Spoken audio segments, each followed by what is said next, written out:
What up, B Squad? It is your boy JB, and we are here today, you guys, with a brand new episode review of Love After Lockup, you guys. Season 5, Episode 4, titled Dark Side of the Spoon.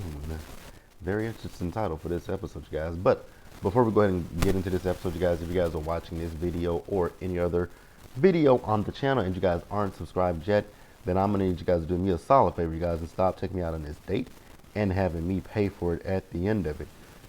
You guys know the routine. You can do me that favor by liking the video, subscribing to the channel, turning on your post notifications, and sharing the video, you guys. And with that out of the way, without further ado, let's go ahead and discuss Love After Lockup, shall we? All right, you guys, so I will say for me, this episode didn't give a whole lot, but it gave me enough stuff to talk about. I will say that there were some scenes that I stopped taking notes, but I remember the things that happened. Some of them not so much, but we're gonna definitely talk about it. You guys, have I started? Yeah, yeah, I've already done that. So yeah, you guys, without further ado, let's go ahead and just get into Love After Lockup, shall we? Alright, you guys, so the first person that I want to start up with is Joy. There is just something off about this woman, and I cannot put my finger on it. I don't know if this woman has some insecurity issues. I don't know what the it is with this lady, but she is an interesting person. Very, very interesting. So, you guys remember, last week we talked about Joy, and I forgot to mention it in the video, but I know that everybody else caught it, and I thought I was the only person that caught that. When she was with her son and her sisters, and they gave that little boy that hot dog, I was like, ugh. Did y'all literally just get that little boy the hot dog out of the package and didn't boil it, didn't put it in the microwave, didn't do nothing to it, so it's just a cold, oh God, it's nasty, but it is what it is, right? So this episode, you guys know that her boyfriend Red is getting ready to get out of prison, right? And you guys remember last week she told us that she calls Red her son's father because she has not told his father about her son Sway, who's such a little cutie, right? So this episode we see her as she is going to go see a family attorney. So she wants to know what her options are as far as Red adopting her son. I was like, girl, are you stupid? This man is just getting out of prison, and you literally just said in this scene that, and even last week, that he had he got anger issues. So the man was supposed to serve 10 years, and he served his full 10 years because he got in trouble while he was in prison. I'm like, so you want to be with someone like that, and you want somebody like that to be the father of your child? And she is just something. I don't want to say that word. She is something less than smart. Let's just put it out there. Like, she is less than smart, right? So she's asking the attorney about adoption, right? And the attorney was like, well, that the courts will probably like to see you guys married for a few years. And she's asking that question, but I'm like, girl, you probably still have to get the actual father to sign over his rights to adopt this child. So the attorney asked about the father. What did she say? I don't know who the father is. It could be between 3 different men. I was like, well, damn. And I kind of figured that last week when she said that she did a lot of one night stands. I was like, girl, I doubt. And I don't want to say it then, but I was thinking to myself, I'm like, I bet you she don't even know who the father is, especially if you've had one night stands. Which there's nothing wrong with the one night stand because I've done them. I've done them, right? There's absolutely nothing wrong with them.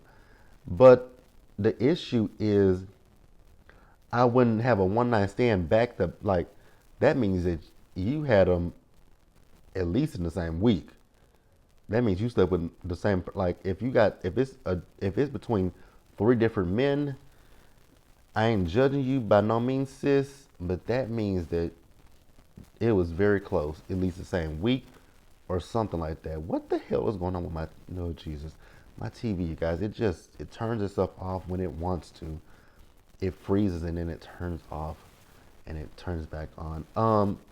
That's neither here nor there. But yeah, I was like, So you don't know who the father is. I was like, again, no judgment, but I kind of deduced that when you said it. Because I was like, but hey, I was that positive thing for you, sis. Now that you're on this show, you might be able to find the father of that child. Just saying. So she's saying the reason why that's part of the reason why she cheated on him, right? Because he had you know she he got the extra time added, and she was lonely, horny, and a slew of other things. I was like, well, ma'am, I really do want you to go talk to somebody because I think you have some insecurity issues. There are just a lot of things when it comes to Miss Joy. So her sister asked, well, if they get married and he adopts the child, what happens with custody? It's just going to be the same as if he were that child's biological father. They would go into a custody battle. And I'm thinking to myself, like, is that something that you really want to do, sis? Because I don't think that's the smartest side. I don't think that's the smartest thing in the world to do. But hey, it is what it is. Then on top of that, Joy took. So you girls remember, she's going to go pick up. She's going to go pick him up, right? And remember, she didn't have the money to go pick the man up, so she went and pawned the stuff, right? Her grandmother's stuff. So now what she's going to do is she's going to leave her son with her parents while she goes pick Red up, and she's sad about that. I was like, girl, you are stupid. You literally are putting a man before your child, and it's not even its biological father. Girl, I'm thinking something, and I'm hoping it doesn't happen, but I feel like it might happen because I really do feel like Red is gonna play some get back when he get out of prison because you quote unquote cheated on him, but the nigga was in prison. Girl, I hope it don't happen, but I think it is gonna happen. I do believe it is. All of this, she's doing all of this for a man that she does not know like that. She ain't never met him. She ain't never saw him. Girl, good luck to you. That's all I gotta say. Dumbass. Let's pause here and move forward. All right, you guys. Next up, Brittany and Andy. I really, really, really, really, really, really, really, really need these two people off of my damn TV screen. Both of them are terrible. I don't like Brittany, and I damn sure don't like Andy, right? Andy is terrible. So, you guys, Brittany, it looked like she was in a bad mood, right? So Andy came to the room with some coffee. So she's telling him how she and Gracie they haven't they've been into it with each other, right? They've been arguing, and now here's the thing with Andy. Instead of you just being a normal, regular human being and saying, I hate that that's happening between you and your daughter. Like, what do you need from me? Is there anything that I can do? Is it anything that I can say, right? Is it because of me? Instead of you asking, am I the reason that Gracie feels away? No. He says that he feels like they should get back on the road and go to Rome. I was like, but her daughter is upset with her, and all you thinking about is going home. He's like, yeah, but I wanted to go home last night, but she said let's get a hotel room because she wants to be close to her child. Like, are you not grasping that? Are you that much of an absentee father that you just don't give a fuck that her daughter is upset? Like, her daughter is upset because she probably lost a lot of her childhood because mama was a drug addict, and we've probably been in the system. We've been going from home to home. So Gracie didn't get the chance to enjoy her childhood. So she has every reason and every right to be upset with her mother. And Brittany, let's just talk to you real quick. You gotta own that aspect of, yes, girl, I did do this. I was sick. I care more about the drugs than I did my children. Let's work on fixing this. But you're also part of the problem too, Brittany. You are also part of the problem. Yes, I get it that, I don't know if you were trying to play this man or whatever, but you're part of the problem. Andy is the biggest problem that I think. You get out of prison, yes, you went to go spend time with your children at the birthday party, but he's still in the equation. I think your daughter would have been more would have been okay with the situation if Andy wasn't a part of the situation. Let's just keep it a buck. I think that's what the biggest issue is with Gracie. It's Andy. It is Andy. So Brittany got pissed off at him and she was like, "That's very selfish and I'm not leaving my child." I agree with her. Don't leave your child. Not for Pillsbury Doughboy over here. Don't leave your kid. But I think he is a part of the reason your daughter feels the way that you feel.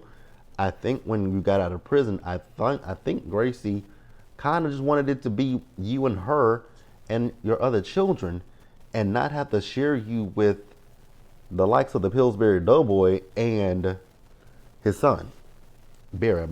I think that's his son name, right? Barry. I think that's what your daughter wanted. I really believe that's what your daughter wanted, right? So they got into an argument, right? Like I told you, she said he's selfish, self-absorbed, and he absolutely is. He doesn't believe it, so he went and called his friend and told his friend what's going on. Meanwhile, did he not realize that Brittany was packing her shit? Did he not realize that she was packing her stuff? Because she was packing her stuff and she left with Gracie. So he doesn't know what's going to happen. So he just told him and Barry they going to still hang out there. I was like, are you sure? Because, sir, I don't necessarily know if she's coming back.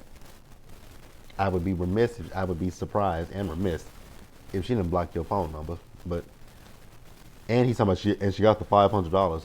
You're the dumb fuck that gave her the $500. She didn't ask for it. You willingly gave that woman $500 fresh out of prison. So who's the dummy? You're the dummy. You're the dummy, Andy. Like, God, please get that man off my screen. So let's pause here, you guys, and let's move forward. All right, you guys. So next up, let's talk about Chelsea and Mikey, you guys. What I will say about Chelsea and Mikey is I actually really do like their story. And it's so interesting because you guys remember with Love During Lockup, when we first met Chelsea, we initially thought that Mikey was playing a game with Chelsea, but I do believe that this is a real relationship and he likes her. She likes him, right? Now, what I will say when it comes to Chelsea is I get great anxiety every time she's in the car and she starts the sign language. I was like, oh my God, girl, at least have one hand on the wheel, because she takes both of her hands off the wheel and she starts signing. I'm like, oh my God, why? They're talking, right? So Chelsea told Mikey, like, hey, if you get locked up again, I'm done with you. So Mikey says, nope, I won't be getting locked up again. He's going to be on the straight and narrow. He's going to get a job and he's going to do good, right? Her son, Trevor, also called, right? You guys. Only thing that bothers me, it doesn't bother me. It's just something that I just noticed. When Mikey talks and he turns his head a certain way, he ain't got no teeth. He ain't got no side teeth over here. He ain't got no side teeth over here either. I was like, wow, was it drugs? Was it drugs? I think it was, right? Jesus. To anybody out there that is curious, has any curiosity about drugs, say no to them, because that's what you'll look like. So they're getting ready to go to his sister's house, right? Actually, I think it's his family's house. So they're going there, and remember his mother passed away, right? So he sees his two sisters. They all look alike. They all look alike to me. It was hard for him when he was talking about his mom in his interview and with his sisters, right? Now, where Mikey lost me yet was when Mikey said that they were gonna sleep in his mama's bed. I was like, say what now? Run that back real quick. You're gonna do what? So he asked Chelsea, are you okay with this? She said, hell no. And I was with Chelsea. It's just a little uncomfortable, right? Because her stuff is still in here, in her bed. And you want me to sleep in her bed? And she's freshly in the ground. Nah, that would be uncomfortable as hell to me. So they went to a hotel room, right?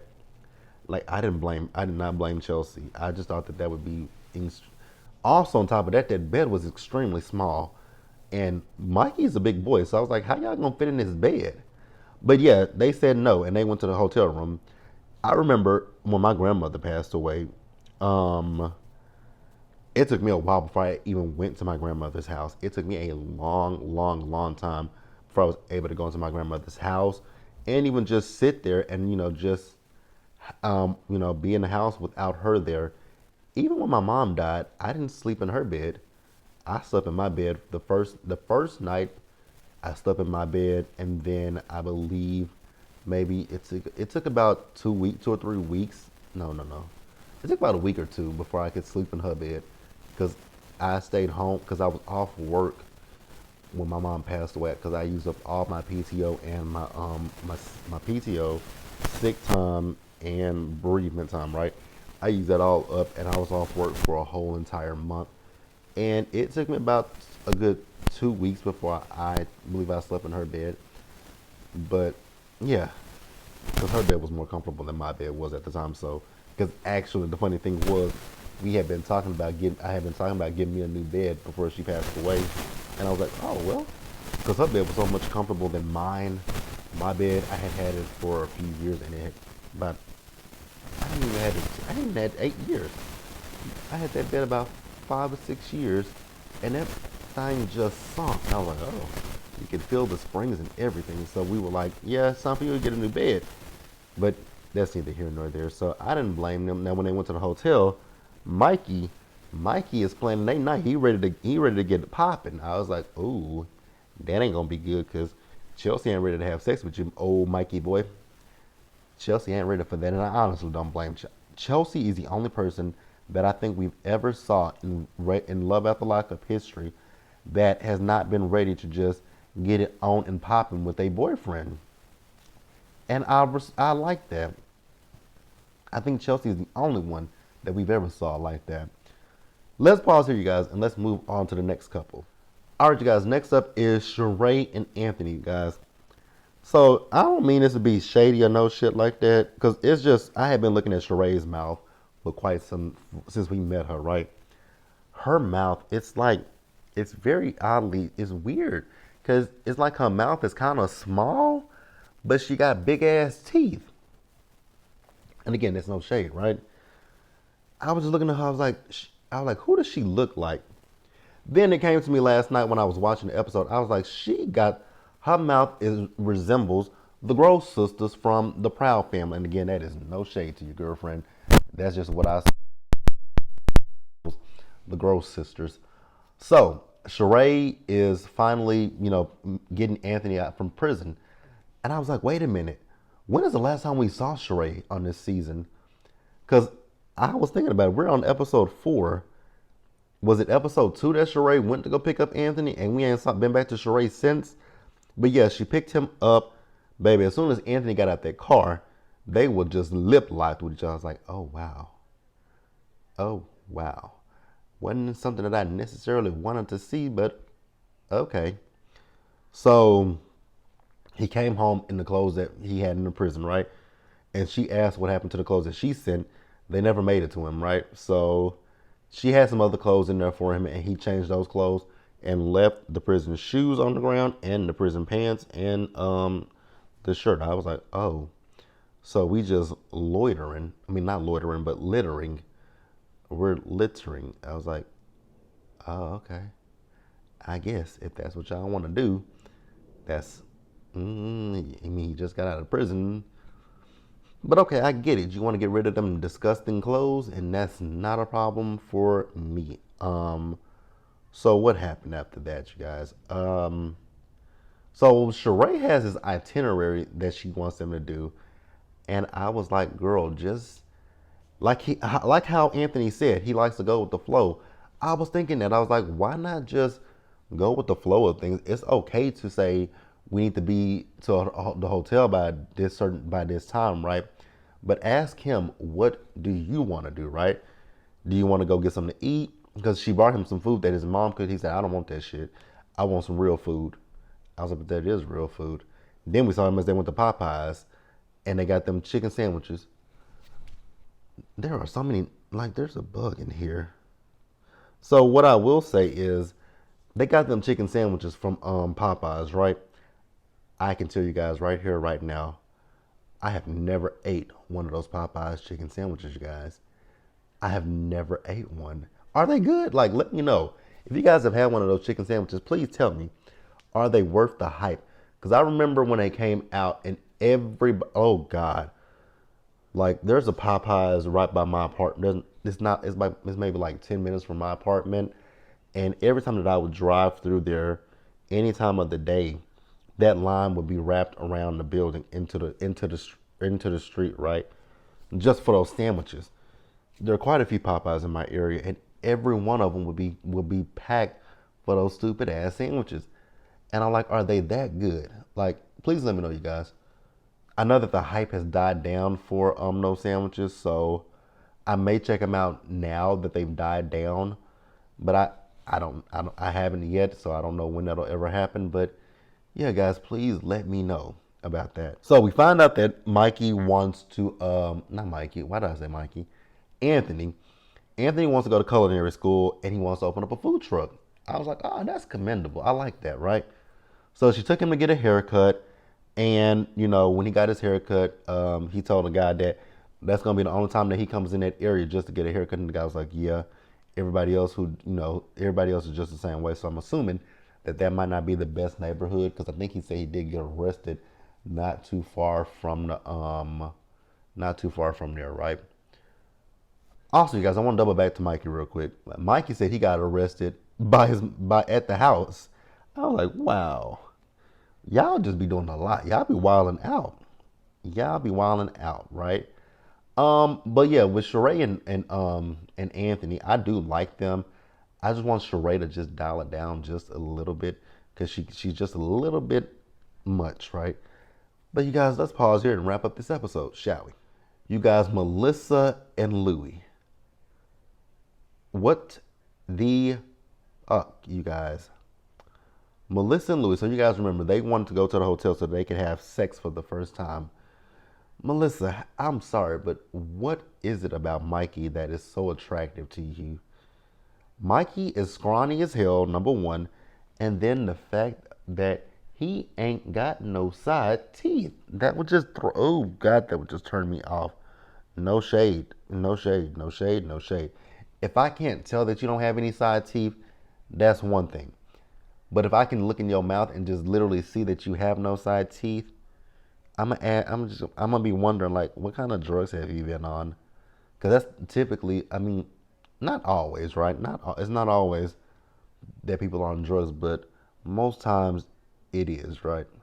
Most times people just have bad teeth and they just have to pull them out, and that's fine. Go get them filled in. That's all I ask. Go get them hoes filled in with dentures or whatever the fuck you got to get them filled in, right? So they make it to the hotel room. And then they were talking on the way to the hotel room about, she asked him, did he bring the condoms, right? He said yes. So then she asked him, do you want to use the condoms?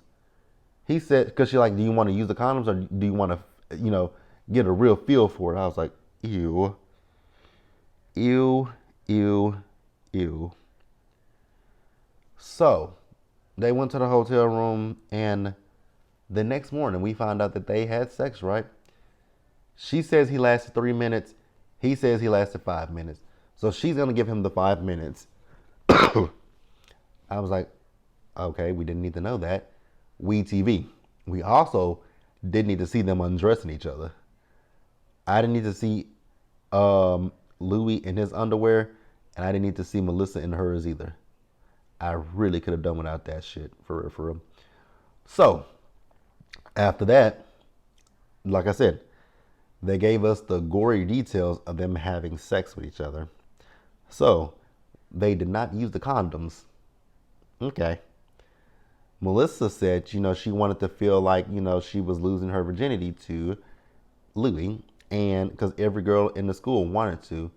The more that they show those flashback pictures of him, I'm like, what was it about him? Was he a jock? What was it about Louis that this dingbat is so crazy about? Because I just don't see it. For the love of God, I don't see it, right? So we find out that Melissa had her monthly visitor and they still had sex.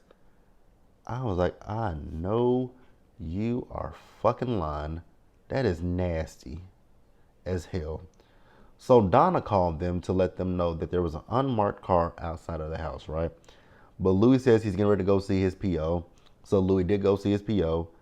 Now the thing that threw me was the fact that Donna came up to the car with a wooden spoon and knocked on it. I was like, now how the hell did Donna get here? I feel like production might have brought Donna. I feel like production went and got Donna and brought Donna for this scene because that was just too easy for her to just walk up to the car with the wooden spoon. And I don't even think Donna has, unless Donna has a car of her own. I don't know. It just felt a little odd to me. But so Louis came out. He told them that he has to pay $32 a month for 10 years and I think $105 or something like that. Lord, I would never want to go to prison. $32 a month is not bad, but shit, it adds up, and it's over 10 years. Whoo, Jesus. That's the episode, you guys. Let me know what you guys thought about it in the comment section below, you guys. Subscribe to the channel, turn your post notifications on, share the video, and until the next time, you guys, stay safe, take care of yourselves, wash your hands, you guys. Be blessed, and I'll see you guys in the next one. Bye, guys.